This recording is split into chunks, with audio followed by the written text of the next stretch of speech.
Saudações, mais uma aula aqui no canal Química Orgânica Avante, continuando o estudo da função éter. Na primeira aula desse módulo, eu falei apenas sobre a classificação e sobre o reconhecimento da função éter através de seu grupo funcional, que é uma sequência de carbono, oxigênio sp3 ligado a outro carbono. Nessa aula, vamos entrar na parte de regras de nomenclatura de éteres, que eu considero bastante complexa, especialmente para os estudantes de Orgânica 1 e de ensino médio. São regras um pouco mais complexas do que as funções que nós já vimos, álcool, haleto de alquila, né? Porque são muitas regrinhas que eu vou tentar trabalhar aqui, que eu vou trabalhar aqui nessa aula. Bom, a primeira coisa é a seguinte: para efeito de nomenclatura, a cadeia dos éteres são divididas em duas partes. Se você tem aqui o grupo funcional R, O, R', você tem que dividir sempre em R e o outro pedaço vai ser O, R'. Para definir quem é o R, quem é o R', você tem que prestar atenção na regra 2. R é a cadeia com o maior número de átomos de carbono. Nesse caso, cadeia principal, tá? As ramificações não vão contar. Você vai pensar vai olhar um lado do éter e ver quantos carbonos tem na cadeia principal. Vai olhar o outro lado do oxigênio, e definir a cadeia principal. A cadeia principal que tiver o maior número de carbonos vai entrar como R aqui. Você vai classificar como R nesse método. Então, uma vez definido quem é a porção R, você vai definir a porção OR, é o que sobrou. E essa porção OR é citada como um substituinte da porção R. A porção R, ou seja, a maior sequência, a cadeia principal com a maior sequência, o maior número de átomos de carbono, você vai dar o nome dela como se fosse um hidrocarboneto, como se fosse um alcano, um alceno, um alcino, caso tenha ramificação, insaturação. E a porção R' é nomeada como se fosse um substituinte nessa cadeia principal. Ela vai entrar como um substituinte de um alcano.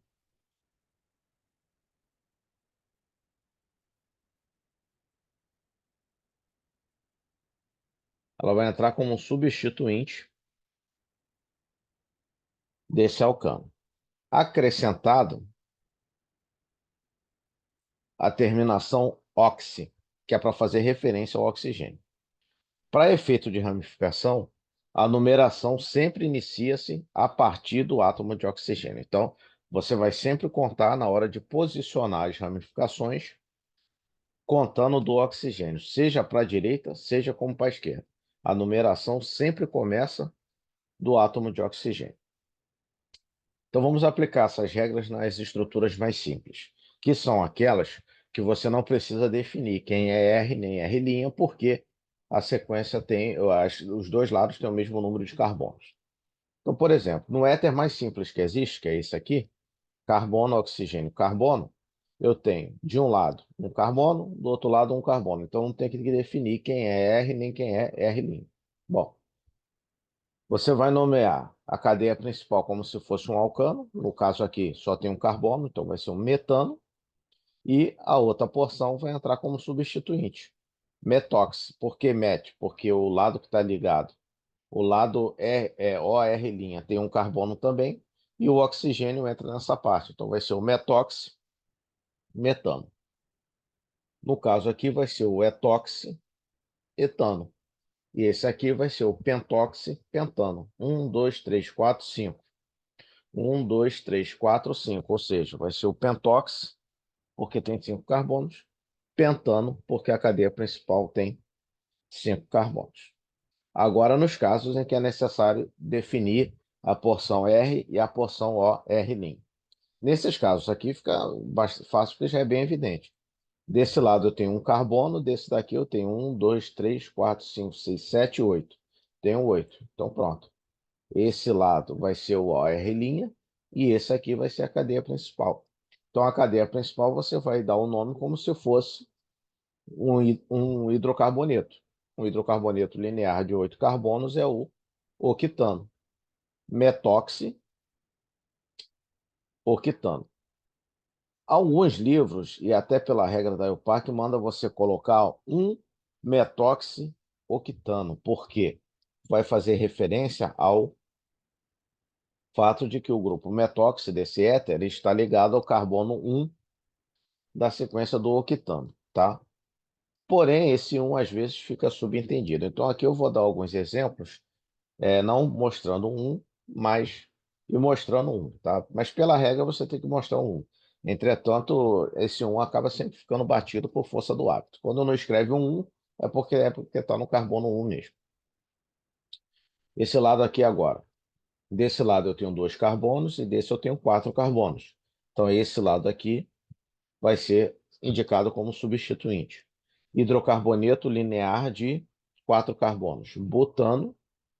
E aqui eu tenho 2 carbonos. Então, vai ser o etoxibutano. Nesses dois exemplos de baixo, eu coloquei um traço para ficar mais de acordo com as regras da IUPAC. Então, nesse caso, eu tenho 1, 2, 3, 4 desse lado. E desse lado aqui eu tenho 1, 2, 3, 4, 5, 6, 7, 8, 9. Então, a cadeia principal é o maior número de carbonos. Então, vai ser nonano, porque é o hidrocarboneto de 9 carbonos linear. 1, porque está no carbono 1 do nonano. Butox, porque o outro lado do éter tem 4 carbonos. Esse lado aqui, 1, 2, 3, 4, 5, 6, 7, epitano. 1, 2, 3, propóxi, epitano. Coloco um que é para indicar que o oxigênio está ligado ao carbono 1 da cadeia do epitano. Agora vai complicando com éteres ramificados, né? Então aí também é cheio de regras que você acaba tendo que lidar com isso. Bom, se R e R' possuem o mesmo número de átomos de carbono, a cadeia ramificada é que vai receber a terminação ox. Vamos lá. Esse caso aqui. Desse lado eu tenho 1, 2, 3 carbonos. Desse lado eu também tenho 1, 2, 3 carbonos. Só que essa cadeia é linear, essa cadeia é ramificada. Então, a cadeia linear é nomeada como hidrocarboneto, propano, e a cadeia ramificada entra como substituinte ligada ao óxido. Essa cadeia aqui, 1, 2, 3, né? No caso, o oxigênio, ele está ligado no carbono 2 da ramificação. Então, propan 2-ox. Ah, mas o oxigênio não tem que começar numerando? Para efeito dessa parte aqui. Esse oxigênio está ligado no carbono 1 da cadeia principal. No caso da ramificação, não. O oxigênio está na posição 2. Então, é 1 propan, 2-oxi, propano. Esse 1 está fazendo referência a esse aqui. Por isso que é muito recomendável que você coloque entre parênteses, que é assim que eu vou seguir daqui para frente, que é para isolar muito bem essa questão, que tudo que está entre parênteses está fazendo referência à parte OR'. E o que está fora do parêntese está fazendo referência à cadeia principal. Então, esse 1 aqui é para dizer que essa porção propan 2-ox está ligada no carbono 1 do propano. Esse é o carbono 1. Vamos ver agora aqui. Às vezes até coloca esse colchetes também. Agora, se R e R' possuem o mesmo número de átomos de carbono, mas as posições das ramificações na cadeia são diferentes, então a ramificação,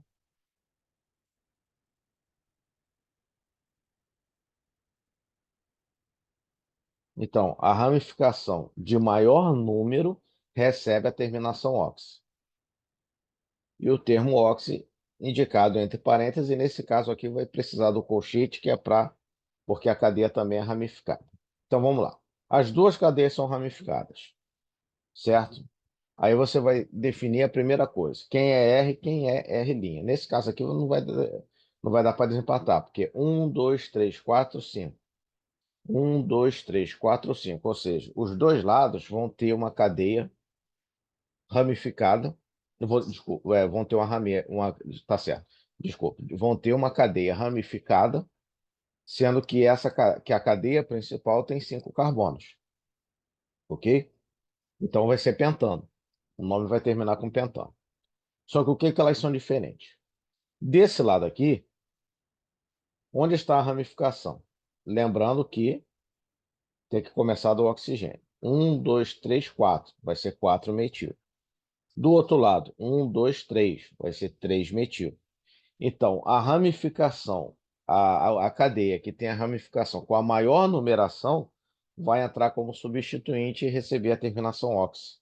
Então, essa cadeia aqui, esse lado, vai ser nomeado como um alcano, e todo esse lado aqui vai ser o substituinte com a terminação ox.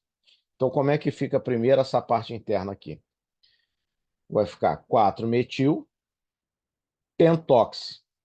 4-metil pentox. 4-metil pentox. Você coloca entre parênteses, que é a ramificação da ramificação nesse caso. E aí agora você coloca entre colchetes. Agora, entre colchetes, o que nós temos que indicar? Se a cadeia principal é o pentano, aonde está o metil? 3. 3-metil. E aonde está o propóxi? O pentóxi, no caso. Está no carbono 1, está no carbono 1 da cadeia principal. Então, 3-metil, 1 traço, colchete, parêntese, 4-metil, pentóxi, fecha o colchete, pentano. Realmente é muito chato, mas é assim que deve ser feito.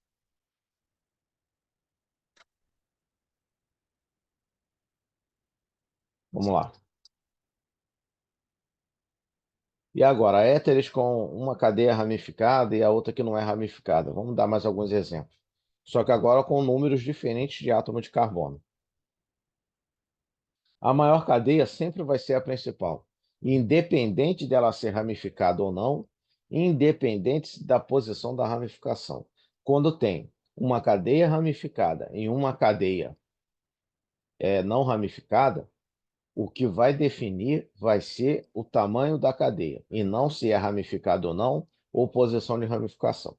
Vamos ver esse exemplo. Cadeia principal desse lado, eu tenho 3 carbonos, 1, 2, 3. Cadeia principal desse lado, 1, 2, 3, 4, 5, 6. Pronto. 6 é maior do que 3. Então vai ser hexano. Acabou.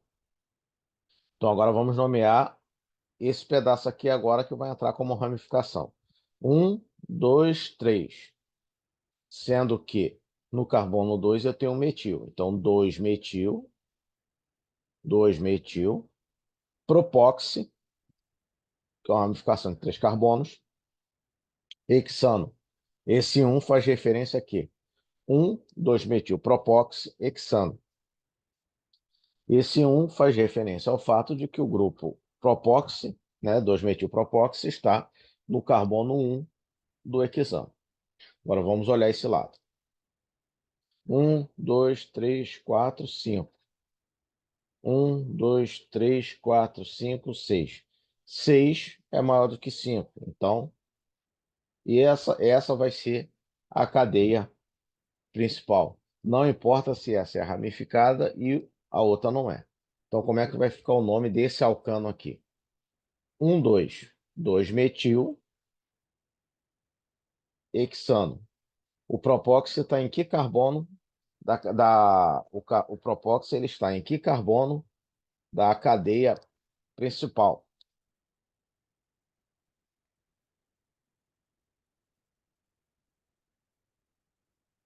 O propóxi, o pentóxi, no caso, ele está no carbono 1 do hexano. Então, vai ser 1 hexano. E qual é o substituinte? 1, 2, 3, 4, 5. Pentóxi. Então fica 2-metil, 2-metil, 1 pentóxi hexano. Repare então que para você dar o nome da nomenclatura IUPAC, você precisa ter bem fundamentada todas as regras de nomenclatura para hidrocarbonetos, né? Porque a cadeia, a regra de nomenclatura, né? Desculpa. A regra de nomenclatura para éteres baseia-se fortemente na nomenclatura de hidrocarbonetos. Como uma espécie de alternativa à nomenclatura IUPAC, que, como vocês viram, é bastante trabalhosa para fazer, alguns éteres possuem nome simples e trivial, né? E também alguns éteres, existe um método de você fazer uma nomenclatura substitutiva, que é usando o nome da função éter e o sufixo ílico para o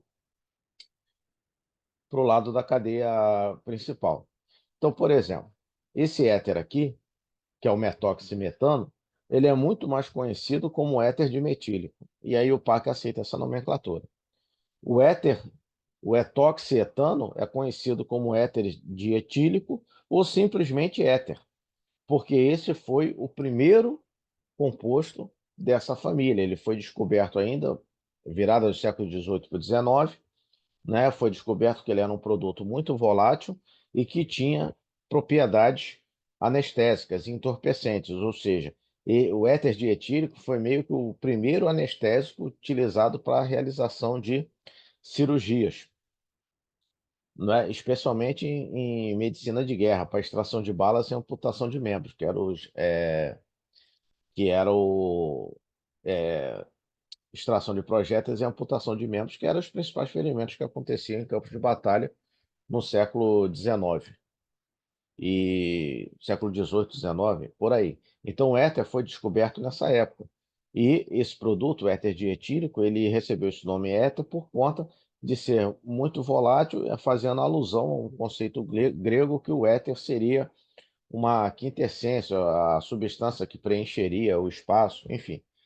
Então, como ele foi o primeiro dessa família a ser descoberto e recebeu esse nome por causa disso, no século XX, quando a química orgânica já estava plenamente consolidada, quem tiver dúvida pode ir lá na minha playlist de História da Química Orgânica, introdução, que eu conto mais sobre isso, em mais detalhes, em que foi definida as regras de nomenclatura e que os compostos orgânicos foram agrupados em funções de acordo com seu grupo funcional, a função éter recebeu o nome desse composto aqui, do éter dietílico, porque ele é o principal, que ele foi o primeiro da família. Tanto que até hoje, na linguagem coloquial entre químicos de laboratório, você pergunta para alguém se vai pedir um reagente prestado no laboratório e pergunta se tem éter, ninguém vai te fazer a pergunta, mas qual éter? Porque existem vários, né? Porque éter é o nome de uma função. A pessoa vai prontamente entender que você está se referindo ao éter dietílico ou ao etoxetano, porque ele é conhecido simplesmente como éter no linguajar coloquial, no jargão da área da química, né? E você pode seguir esse modelo para outros éteres também. Então, esse daqui, ao invés de você chamar de metoxietano, você pode chamar de éter metila-etílico. Esse daqui, ao invés de você chamar, por exemplo, de ciclohexano, você pode chamar de éter ciclohexil fenílico, né? Então, éter e os dois grupos, sendo que o último grupo você termina com ílico. Essa nomenclatura é bem mais fácil, bem mais intuitiva e é utilizada no, no, no, no trato coloquial da química. Agora, para artigos científicos ou para teses, dissertações, aí você já tem que usar a nomenclatura e o PAC, que nós vimos aí é mais trabalhosa para fazer. Bom, era isso. Obrigado. Bom estudo.